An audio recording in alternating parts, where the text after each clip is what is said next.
இயேசுவில் எனது அன்பிற்குரியவர்களே, உங்களுக்கு என்னுடைய இதயம் கனிந்த வாழ்த்துக்கள். வணக்கம். அன்பானவர்களே, லூக்கா நற்செய்தி 24வது அதிகாரம் 13 35 முடிய இந்த பகுதியில் வாரத்தின் முதல் நாள் சீடர்கள் இருவர் எம்மாவு என்ற ஊரை நோக்கி செல்லுகிறார்கள். வழியில் இயேசு வழிப்போக்கனை போல சேர்ந்து கொள்ளுகிறார். எருசலேமில் இயேசுவுக்கு நடந்த நிகழ்ச்சிகளை பற்றியெல்லாம் அவர் மிக விலாவாரியாக பேசி கொண்டு வருகிறார். அந்த வார்த்தைகளை இயேசு பேசும் பொழுது அவர்கள் உள்ளம் உருகியது. உள்ளம் தெய்வீக அருளினால் எரிந்தது என்று சொல்லலாம்.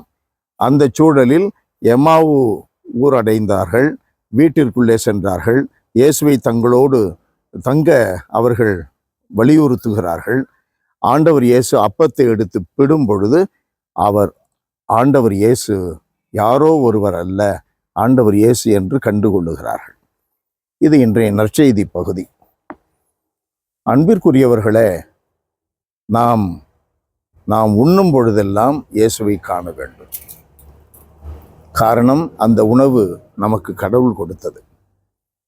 நாம் அருட்சாதனங்களில் பங்கெடுக்கும் பொழுதெல்லாம் இயேசுவை காண வேண்டும். காரணம், அந்த அருட்சாதனம் நமக்கு இயேசுவை வழங்குகிறது. நம்முடைய பெற்றோர்களில், அயலார்களில் இயேசுவை காண வேண்டும். காரணம், அவர்களோடு தான் நாம் வாழ்வதற்கு கடவுள் கொடுத்து வைத்துள்ளார். பிரச்சனைகளை சந்திக்கும் பொழுது நாம் இயேசுவை காண வேண்டும். காரணம், அந்த துன்பங்கள் வழியாக, பிரச்சனைகள் வழியாக, நம்மை துன்பங்களினால் பிடுவதின் வழியாக, புழிவதின் வழியாக இயேசுவை நாம் கண்டுகொள்ள வேண்டும். காரணம், அதன் வழியாகத்தான், சாவின் வழியாகத்தான் உயிர்ப்பை இயேசு அடைந்தார். நமக்கும் அதே நிலைமைதான். துன்பங்கள் வழியாகத்தான் உயிர்த்தெழுதல், துன்பங்கள் வழியாகத்தான் நிலை வாழ்வு. இயேசுவை போன்ற வாழ்க்கை தான் நமக்கும். பச்சை மரத்திற்கு அது என்றால் பட்ட மரம் நமக்கும் அப்படியே. வல்லமை உள்ள இறைவா, அன்றாட உண்மைகளை நாங்கள் வாழ்ந்து அதில் உம்மை அறிந்து உணர்ந்து அனுபவித்து வாழ எங்களுக்கு துணை புரியும். ஞானத்தை தாரும், அறிவை தாரும், உணர்வுகளை தாரும்.